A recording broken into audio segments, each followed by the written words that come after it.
Tiba-tiba pergerakannya melambat. Melambat dan menyorot ke arah bangku penonton. Dan siapa yang tanpa sengaja tertangkap lensa?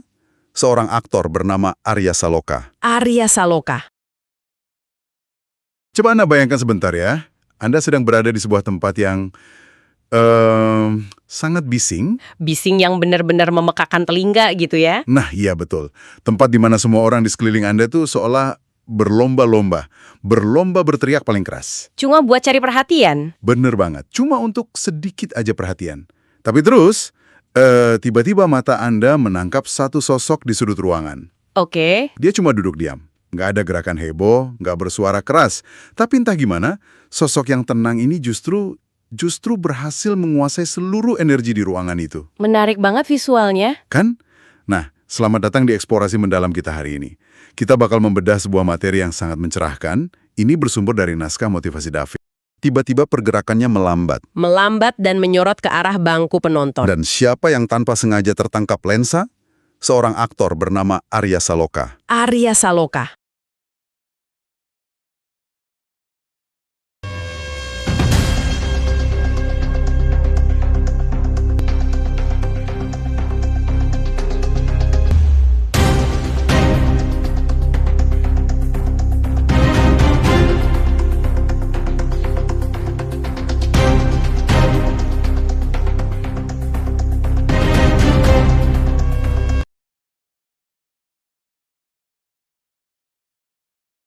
Materi yang menurut saya sangat relevan untuk zaman sekarang. Betul. Jadi, topik hari ini berangkat dari sebuah insiden viral yang sempat bikin internet heboh. Dan ini memunculkan satu pertanyaan besar buat kita semua. Pertanyaannya apa tuh? Gimana caranya seseorang bisa mencuri seluruh perhatian publik di acara yang sangat intens, brutal, penuh agresi, tanpa melakukan apa-apa selain tersenyum? Kalau dipikir-pikir lagi, situasi ini sebenarnya sangat ironis ya. Ironis gimana maksudnya? Ya, fenomena ini seolah menampar cara berpikir kita selama ini. Kita kan hidup di era di mana kita terus dikondisikan kalau mau terlihat, ya kita harus bikin gebrakan. Harus bising. Tepat, harus yang paling bising. Kalau Anda ingin diakui di tempat kerja, Anda harus vokal. Kalau ingin eksis di media sosial, Wah, harus eksentrik gitu. nah itu. Tapi, momen yang bakal kita bedah hari ini justru membalikan semua asumsi itu 180 derajat. 180 derajat. Benar, terkadang karisma yang paling kuat dan mematikan itu bukanlah sebuah ledakan, melainkan ia sebuah ketenangan yang konsisten persis di tengah pusaran kekacauan. Setuju banget. Dan disinilah ceritanya mulai terasa kayak sebuah anomali yang luar biasa. Biar Anda yang lagi mendengarkan ini bisa benar-benar merasakan konteksnya, mari kita bangun dulu suasananya. Silahkan. Jadi naskah dari motivasi David ini membawa kita mundur ke sebuah arena tinju. Tapi ini bukan pertandingan tinju biasa. Bukan reguler ya? Bukan. Ini event Beyond Madness atau Beyond Combat. Acara yang dikelola sama Yoshua Marcelos. Atau yang kita kenal di dunia maya dengan nama Selos. Betul, Selos. Dia ini kan kreator yang memang DNA-nya tuh energi tinggi, hiperaktif, dan emang jago banget meracik tontonan yang memacu adrenalin. Apalagi dia menggandeng banyak figur publik kan di situ. Nah iya, Dan coba kita bedah sedikit anatomi dari acara semacam ini. Lingkungan Beyond Combat itu secara sengaja memang didesain untuk menciptakan hiperstimulasi sensorik. hiperstimulasi yang kayak gimana tuh buat Anda yang mungkin belum pernah ke sana? Ya bayangkan aja. Coba bayangkan Anda duduk di bangku penonton malam itu. Ya lampunya, Lampu sorot arenanya menyilaukan mata. Bergerak liar nyapu seluruh stadion. Terus suara MC menggelegar dari speaker raksasa. dengan intonasi yang provokatif pastinya. Sangat provokatif. Membelah udara yang udah pekat sama keringat dan ketegangan. Belum lagi musiknya. Dentuman musik upbeat yang volumenya maksimal. Benar. Itu semua sengaja diputer buat mompa detak jantung Anda sebelum baku hantam dimulai. Sorak-sorai ribuan penonton pecah. Semuanya meluapkan emosi. Segala hal di sana dirancang murni untuk memicu agresi dan dominasi fisik. Tepat, jadi otak penonton di arena kayak gitu pada dasarnya lagi dibombardir. Dibombardir sinyal stres ya. Sinyal stres dan euforia secara bersamaan. Fokus utama semua orang di ruangan itu ya pada pertarungan yang kompetitif di tengah ring. Puncak ketegangan emosional. Betul sekali. Jadi sistem saraf semua orang yang hadir maupun yang nonton lewat layar itu sedang berada di mode fight or flight yang sangat aktif. Mode bertahan atau menyerang. Ya, sangat tegang. Nah, persis di tengah lautan adrenalin dan otot yang menegang itulah, sebuah momen sebut saja kegagalan fokus massal terjadi. Kegagalan fokus yang menarik ini. Kamera utama yang sejak awal gerak cepat nangkap ekspresi garang petarung, tiba-tiba pergerakannya melambat. Melambat dan menyorot ke arah bangku penonton. Dan siapa yang tanpa sengaja tertangkap lensa? Seorang aktor bernama Arya Saloka. Arya Saloka. Ya, Arya Saloka duduk di sana, di tengah keramaian yang kayak mau meledak itu.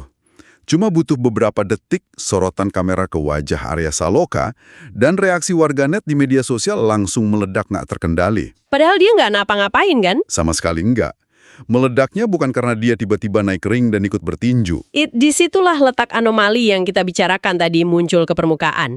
Kehadiran Arya Saloka menjadi sebuah jeda visual yang sangat kontras. Jeda visual. Iya, di acara yang syarat akan agresi dan adu fisik, kehadiran Arya Saloka yang diundang secara khusus sebagai tamu untuk mendukung acara Selos ini justru ngasih efek cooling down. Efek mendinginkan suasana ya? Betul, otak manusia itu kan pada dasarnya mesin pencari pola. Oke. Ketika kita melihat agresi terus, dan tiba-tiba ada satu titik ketenangan yang memecah pola tersebut, Fokus kita langsung ke situ. otomatis fokus neurologis kita terkunci ke anomali itu. Kehadiran Arya Saloka jadi semacam oase visual di tengah gurun adrenalin tadi. Menarik. Tapi tunggu dulu. Sebagai devil's advocate di sini ya, kita kan lagi membicarakan seorang aktor ternama nih. Tentu, Mengingat latar belakang profilnya, bukankah wajar kalau kita sedikit skeptis? Kayak mikir, ya, dia kan pasti sadar betul di mana posisi kamera. ya insting seorang aktor. Nah itu, gimana publik bisa yakin kalau ketenangan Arya Saloka itu otentik dan bukan cuma bagian dari pencitraan layaknya aktor yang lagi berakting tenang? Itu pertanyaan kritis yang sangat bagus. Memang batas antara akting dan keaslian itu bisa sangat tipis di industri hiburan. Sangat tipis. Tapi, ada hal yang disebut dengan micro expressions. Ekspresi mikro? Ya, ekspresi mikro. Dan juga ketegangan postur yang nggak bisa bohong. Kalau seseorang secara sadar berusaha terlihat tenang, biar dilirik kamera, biasanya ada kekakuan di bahasa tubuh mereka. Kayak agak kaku atau dibuat-buat gitu ya? Benar. Mungkin rahangnya sedikit menegang, atau tatapan matanya terlalu diatur. Namun, gestur Arya Saloka saat itu sangat luas. Santai banget. Sangat. Dia nggak berusaha membusungkan dada, nggak melambaikan tangan dengan heboh, atau pakai baju high fashion yang menjerit minta diperhatikan. Pakaiannya kasual aja ya? Kasual. Ketenangan Arya Saloka di kursi penonton itu terekam alami. Dia cuma tersenyum tipis, sesekali ketawa lepas nikmatin pertandingan. Murni memposisikan dirinya sebagai teman dan kolaborator profesional. Bener juga ya. Kalau kita perhatikan ulang videonya, ekspresi Arya Saloka malam itu memang sangat bersahaja. Nggak ada kesan menuntut validasi. Nggak ada sama sekali. Dan lucunya, karena Arya Saloka sama sekali nggak berusaha cari sorotan panggung, sorotan itulah yang justru seolah jatuh cinta dan nemuin dia. Menemukan jalannya sendiri. Iya. Hanya bermodalkan senyum santai beberapa detik, fokus perbincangan malam itu bergeser. Orang-orang yang tadinya sibuk bahas pukulan di atas ring, mendadak sibuk membicarakan pesonanya. Dan kalau kita mau menggali lebih dalam lagi nih, reaksi internet terhadap senyuman Arya Saloka ini bukan sekedar euforia superficial biasa. Maksudnya ada hal lain. Ada elemen psikologis yang bikin warganet merespons dengan sebegitu masifnya. Setuju? Dan itu bawa kita untuk membedah lebih rinci anatomi dari senyuman viral ini. Oke, mari kita bedah. Saya lagi lihat kutipan reaksi warganet yang dirangkum dalam naskah motivasi David ini. Dan kalau kita baca satu persatu, ini jauh lebih dalam dari sekedar pujian fisik. Coba dibacakan. Coba kita dengarkan salah satu komentarnya ya. Ada warganet yang nulis gini, "Jujur, menurutku Mas Arya Saloka itu manis banget senyumannya, memiliki rahang yang bagus, gigi yang rapi, orangnya murah senyum, ramah, humble, semoga sehat, sukses, bahagia selalu." Nah, coba perhatikan pilihan kata warganet tersebut. Gimana tuh? Mereka memang mulai dengan observasi fisik kan, senyum manis, gigi rapi. Tapi lihat gimana kalimat itu ditutup. Pakai kata ramah dan humble. Iya, humble atau rendah hati. Gimana bisa audiens menyimpulkan karakter seseorang itu rendah hati cuma dari beberapa detik visual tanpa suara? Iya juga ya. Nggak ada suara sama sekali loh itu. Itulah kekuatannya. Rasanya kayak audiens bisa menangkap frekuensi energi dari balik layar smartphone mereka. Persis. Ada lagi komentar yang bunyinya gini, "Dia seganteng dan semanis itu loh, Terus disusul komentar lain yang penuh apresiasi. Apa katanya? Masya Allah, tabarakallah. Ganteng, manis, karismatik, full senyumnya bikin semangat. Luar biasa ya dampaknya. Dan ini nih favorit saya. Singkat tapi sangat mendefinisikan persona kulturalnya. Dia bilang, Arya Saloka, pesona si ganteng Mas Jawa. Ah, Mas Jawa. Malam itu, algoritma media sosial benar-benar dibanjiri pujian dengan ton yang serupa. Terminologi Mas Jawa yang diangkat warganet itu sebenarnya sangat syarat makna loh. Syarat makna gimana dalam konteks ini? Dalam konteks kultural kita ya, sebutan itu seringkali diasosiasikan dengan sosok yang membumi. Sopan, tenang. Benar, sopan, tenang, dan nggak meledak-ledak. Rentetan pujian ini, nah ini the so what dari fenomena ini. Poin pentingnya ya. Poin pentingnya menunjukkan kalau warganet sebenarnya lagi merespons sebuah aura yang konsisten. Aura yang konsisten. Ya, mereka nggak cuma lihat kemasan luar dari seorang aktor papan atas, tapi secara naluriah menangkap pancaran rasa aman dan kenyamanan yang konsisten dari figur Arya Saloka. Aura yang konsisten ya. Ini frasa yang harus kita garis bawahi untuk Anda yang sedang mendengarkan. Tolong digarisbawahi. Tapi pertanyaannya, seberapa sulit sebenarnya mempertahankan aura yang konsisten ini? Apalagi untuk seorang public figure. Wah, itu sangat-sangat sulit. Kenapa begitu? Kita harus meletakkan fenomena ini dalam realitas industri hiburan. Oke. Industri ini kan mesin raksasa yang geraknya pakai bahan bakar pencitraan, image crafting. Pencitraan di mana-mana ya. Figur publik biasanya dikelilingi manajer, penata gaya, tim PR.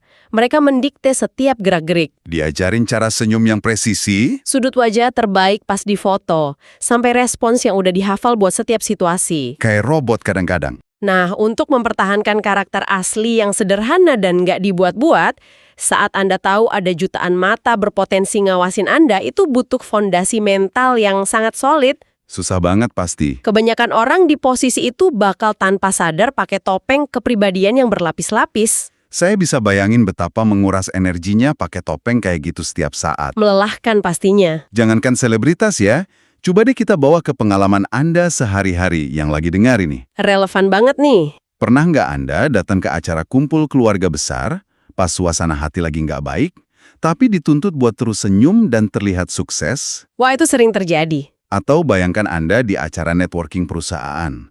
Anda harus jaga postur, jaga nada bicara, terus berusaha tampil sempurna biar kelihatan profesional. Baru 2 jam aja rasanya energi udah habis. Benar, abis terkuras. Pegal kan rasanya? Analogi yang sangat pas.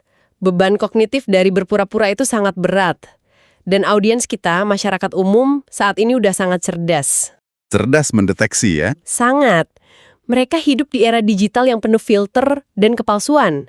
Mereka punya radar tajam buat mendeteksi kapan seseorang lagi pakai topeng, kapan lagi jadi diri sendiri. Jadi warganet bisa ngerasain itu dari Arya Saloka. Ya, ketika warganet lihat momen viral Arya Saloka ini, radar mereka nangkap keaslian. Mereka lihat sosok yang dikenal luas, tapi nggak kehilangan kontak sama karakter aslinya. Kepolosan gesturnya membuktikan kalau pesona Arya Saloka yang sejati nggak butuh topeng artifisial. Betul. Konsistensi karakter Arya Saloka inilah yang nembus layar dan ciptakan koneksi emosional instan sama penonton. Betul sekali. Kalau kita pinjem istilah yang sering dipakai nih, di tengah lautan kepalsuan era digital, keaslian itu udah jadi mata uang yang sangat langka dan mahal harganya. Sangat mahal. Ini bawa kita pada gagasan inti yang dibahas di sumber naskah motivasi David. Pembahasan kita masuk ke wilayah filosofi karisma dan kekuatan ketenangan. Ini bagian favorit saya. Ada satu hikmah krusial di sini, bahwa popularitas, pesona, atau karisma sejati itu bukanlah sekedar tentang seberapa sering Anda mendominasi panggung, Bukan soal siapa yang paling keras teriaknya. melainkan tentang bagaimana sikap dan energi yang Anda bawa saat Anda berada di panggung tersebut. Gagasan ini menyentuh sebuah dikotomi yang sangat fundamental. Antara apa dan apa? Antara kenyamanan versus penampilan. Ini poin tajam yang digarisbawahi teks sumber kita. Oke. Di dunia ini ada banyak sekali orang yang dikaruniai struktur wajah yang sangat simetris, rupawan, atau outfit yang memukau. Good looking lah istilahnya. Iya. Tapi, apakah penampilan fisik otomatis bikin orang lain betah di dekat mereka? Belum tentu. Iya juga ya. Ada yang cakep tapi bikin males deket-deket. Nah itu, beberapa orang dengan penampilan memukau justru memancarkan energi yang mengintimidasi, dingin, atau bahkan bikin orang di sekitarnya merasa insecure. Ah, saya paham maksudnya. Kenyamanan itu spektrumnya beda ya sama ketampanan atau kecantikan. Beda sekali. Kenyamanan nggak datang semata dari fitur wajah yang proporsional. Kenyamanan datang dari energi yang Anda proyeksikan keluar. Dari dalam keluar ya. Betul. Ekspresi sederhana yang tulus, gestur yang nggak menuntut balasan, itu semua punya resonansi psikologis. Arya Saloka memancarkan energi yang mengundang orang untuk merasa rileks. Bukan energi yang menuntut orang buat kagum. Tepat. Dan ini kelihatan jelas dari sikap profesionalnya malam itu ya. Di event Beyond Combat, Arya Saloka hadir murni untuk ngasih dukungan persahabatan ke Selos. Dia menunjukkan masterclass tentang gimana jadi seorang kolaborator yang baik. Nggak berusaha ngambil alih sorotan dari pertarungan tinju yang udah dipersiapkan susah payah sama tuan rumah. Benar. Sikap santai Arya Saloka, senyumnya yang tulus, dan aura percaya dirinya yang sama sekali nggak arogan, itu jadi bukti kalau Anda bisa bersinar terang tanpa sedikit pun nutupin cahaya orang lain. Indah sekali kalimatnya. Ironisnya, justru kerelaan Arya Saloka buat memposisikan diri di latar belakang itulah yang bikin dia maju ke garis depan kesadaran publik. Paradoks yang luar biasa. Dan kalau kita tarik benang merahnya ke paradigma yang lebih luas, ini menantang cara kita mendefinisikan kekuatan dalam interaksi sosial loh. Menantang gimana? Seringkali kita terjebak ilusi kalau orang yang paling berkuasa atau berpengaruh di sebuah ruangan adalah orang yang paling banyak bicara, Yang suaranya paling lantang? padahal seringkali kekuatan sejati justru ada pada orang yang paling nyaman sama keheningannya sendiri. Nyaman dengan dirinya sendiri ya? Iya. Sikap Arya Saloka yang nggak haus validasi audiens malam itu justru mendatangkan validasi organik secara massal dari jutaan pasang mata. Sangat dalam maknanya.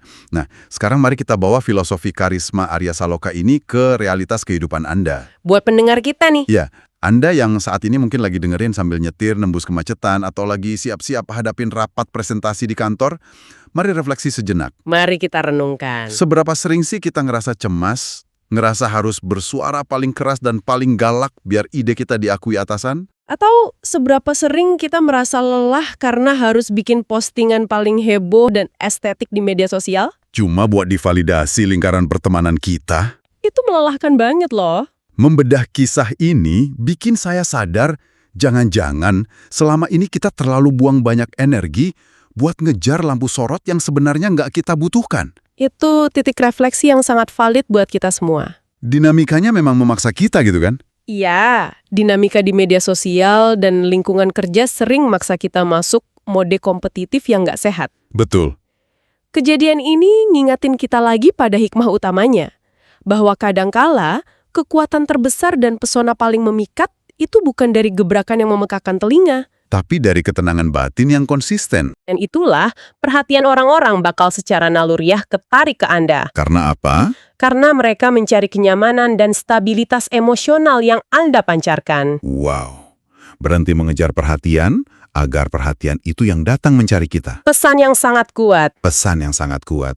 Dan ini bawa kita pada rangkuman dari sesi bedah materi kita hari ini ya. Silahkan dirangkum. Mengambil intisari dari apa yang disampaikan dalam sumber naskah motivasi David, pesona sejati selalu lahir dari kedalaman sikap. Bukan cuma polesan luar. Bukan sekedar dari polesan penampilan luar semata.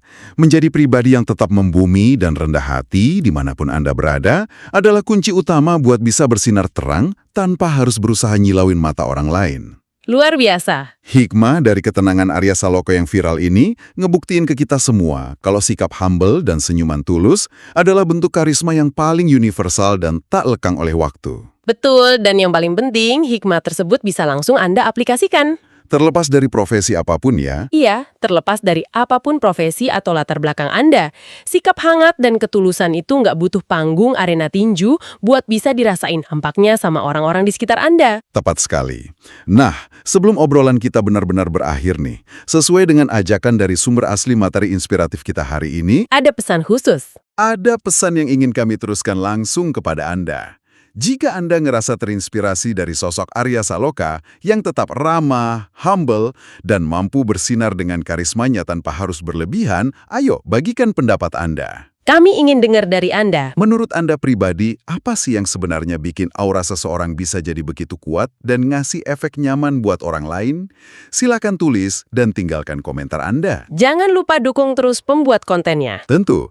Dan untuk dapetin lebih banyak konten dan pembahasan yang mencerahkan kayak gini, pastikan Anda menekan tombol like, tinggalkan komen, share video ini ke teman-teman, rekan kerja, dan keluarga Anda. Penting banget tuh. Dan jangan lupa juga untuk subscribe di channel Motivasi David. Mari kita sama-sama bantu sebarkan pesan positif ini biar semakin banyak orang yang tergerak buat jadi versi terbaik dari diri mereka sendiri. Menyebarkan wawasan yang membangun itu emang langkah kecil yang dampaknya bisa sangat besar buat komunitas kita. Sangat besar dampaknya. Namun, sebagai penutup, sebelum Anda kembali ngelanjutin rutinitas hari ini, ada satu pemikiran provokatif yang layak Anda renungkan secara personal. Apa tuh pertanyaannya?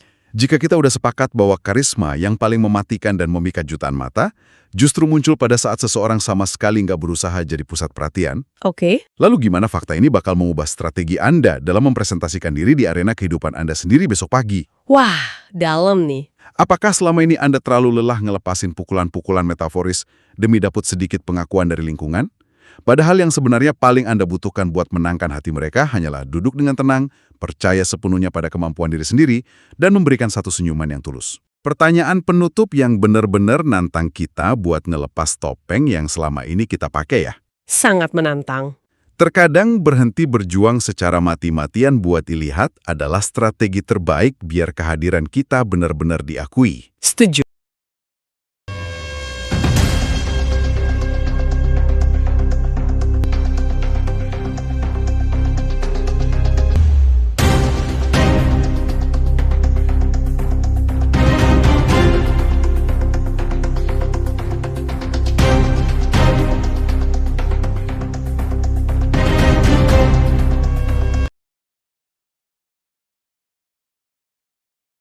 Terima kasih banyak karena Anda udah ngeluangin waktu dan pikiran buat ikut membedah wawasan yang luar biasa ini bersama kami. Terima kasih semuanya. Kami harap diskusi ini bisa jadi mood booster dan ngasih perspektif baru yang lebih rilaks untuk menghadapi hiruk-pikuk keseharian Anda. Teruslah belajar dari hal-hal kecil di sekitar kita, tetaplah tenang walau dunia lagi bising, dan sampai jumpa di eksplorasi mendalam kita berikutnya.